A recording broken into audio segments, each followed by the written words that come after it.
નમસ્કાર. આપણે સૌ જાણીએ છીએ કે દરેક સમયને દરેક યુગને એક હીરોની જરૂર હોય છે, ખરું ને? આજે આપણે એક એવા જ યુગપુરુષ સ્વામી વિવેકાનંદની વાત કરવાના છીએ. એમની જીવનયાત્રા એ ખાલી ઇતિહાસનો એક પાઠ નથી, પણ એક એવી જીવંત કહાની છે જે આજની પેઢીને પણ રસ્તો બતાવી શકે છે.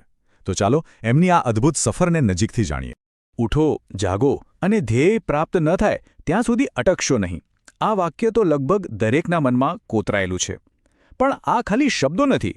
આ એક એવી ચિનગારી છે, એક એવું આહ્વાન છે જે આપણને સતત આપણા લક્ષ્ય તરફ આગળ વધવા માટે પ્રેરણા આપે છે. સાચું કહું તો વિવેકાનંદના આખા જીવનનો સાર આ એક જ વાક્યમાં સમાઈ જાય છે.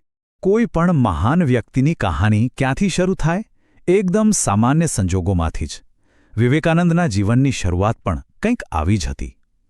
19મી સદીનું કલકત્તા, અને ત્યાં એક તેજસ્વી પણ મનથી બેચેન યુવાન, જેનું નામ હતું નરેન્દ્રનાથ દત્ત. તો કેવા હતા આ યુવાન નરેન્દ્રનાથ?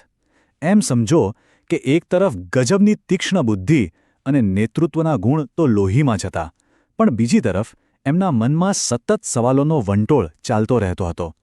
એમની યુવાની કોઈ સામાન્ય યુવાન જેવી નહોતી. એ તો સત્યને જાણવા માટેની એક અવિરત શોધ હતી. અને એ બધા સવાલોમાં સૌથી મોટો સવાલ કયો હતો? એક એવો સવાલ જેણે એમને અંદરથી હલાવી દીધા હતા. શું ભગવાન ખરેખર છે? અને જો છે તો શું એમને મળી શકાય? શું કોઈએ એમને જોયા છે? બસ આ જ પ્રશ્ન એમને એક સાચા ગુરુની શોધ તરફ દોરી ગયો.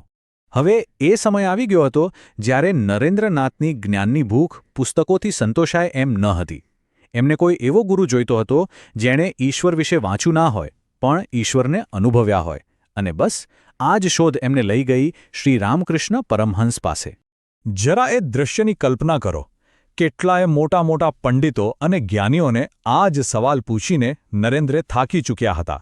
અને હવે એ જ સવાલ લઈને એ ઊભા હતા શ્રી રામકૃષ્ણની સામે. એકદમ સીધો અને ધારદાર સવાલ, જેના જવાબ પર એમનું આખું ભવિષ્ય ટકેલું હતું. અને જવાબ શું મળ્યો? હા, મેં જોયા છે. જેવી રીતે હું તને જોઉં છું, બસ એટલી જ સ્પષ્ટતાથી, બલકે એનાથી પણ વધારે તીવ્રતાથી.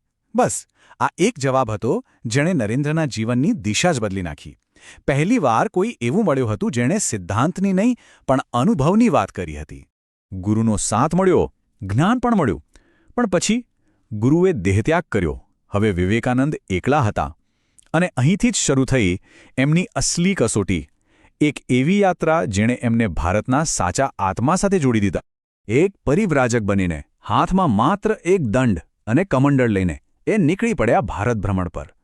વારાણસીના ઘાટથી લઈને હિમાલયની શાંતિ સુધી, અને પશ્ચિમ ભારતની ધૂળથી લઈને છેક કન્યાકુમારીના કિનારા સુધી. આ સફરમાં એમણે બે ભારત જોયા. એક જે આધ્યાત્મિક રીતે સમૃદ્ધ હતું, અને બીજું જે ગરીબી અને લાચારીમાં ડૂબેલું હતું.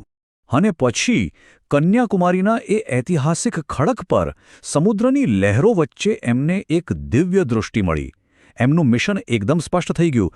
માત્ર પોતાનો મોક્ષ નહીં, પણ આ કરોડો ગરીબ અને પીડિત લોકોનો ઉદ્ધાર કરવો, અને સાથે સાથે ભારતનું અમૂલ્ય આધ્યાત્મિક જ્ઞાન આખી દુનિયા સુધી પહોંચાડવું. તો મિશન તો નક્કી થઈ ગયું, પણ એને પાર કેવી રીતે પાડવું? એના માટે એક મંચની જરૂર હતી. અને જાણે કુદરતે એ મંચ પણ તૈયાર જ રાખ્યું હતું. 1893માં અમેરિકાના શિકાગો શહેરમાં યોજાનારી વિશ્વ ધર્મ સંસદ. પણ શિકાગો પહોંચવું એટલું સહેલું નહોતું. જરા વિચારો, કોઈ ઓફિશિયલ આમંત્રણ નહીં, ખિસ્સામાં પૂરતા પૈસા નહીં, અને ઉપરથી સાંસ્કૃતિક ભેદભાવનો સામનો. કોઈ પણ સામાન્ય માણસ તો હારી જાય, પણ એ વિવેકાનંદ હતા.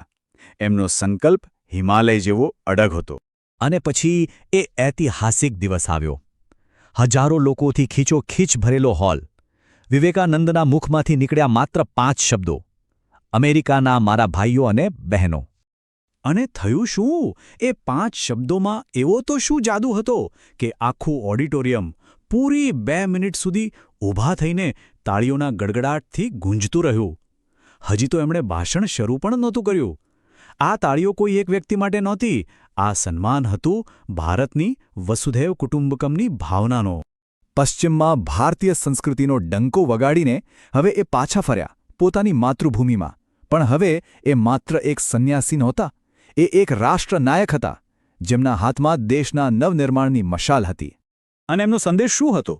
એમનો સંદેશ હતો વ્યવહારિક વેદાંત, એટલે કે વેદાંતના ઊંડા જ્ઞાનને મંદિરો અને આશ્રમોમાંથી બહાર કાઢીને સામાન્ય માણસના રોજિંદા જીવનમાં ઉતારવું.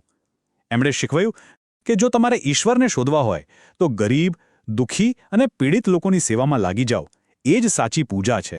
પણ ખાલી ઉપદેશ આપવાથી શું થાય? એને જમીન પર ઉતારવું પડે. અને એટલે જ પોતાના આ સેવાના વિચારને એક નક્કર સ્વરૂપ આપવા માટે એમણે 1897માં રામકૃષ્ણ મિશનની સ્થાપના કરી. એક એવું મિશન જે જ્ઞાન અને કર્મ બંને માર્ગે આજે પણ લોકોની સેવા કરી રહ્યું છે. માત્ર 39 વર્ષની નાની ઉંમરે એમણે પોતાનો દેહ છોડી દીધો. પણ શું વિવેકાનંદ ખરેખર ચાલ્યા ગયા? ના. એમના વિચારો આજે પણ એટલા જ જીવંત છે, એટલા જ પ્રાસંગિક છે. એમનો વારસો શાશ્વત છે. ચાલો એક નજર કરીએ એમના એ વિચારો પર જે આજે પણ આપણને રસ્તો બતાવે છે.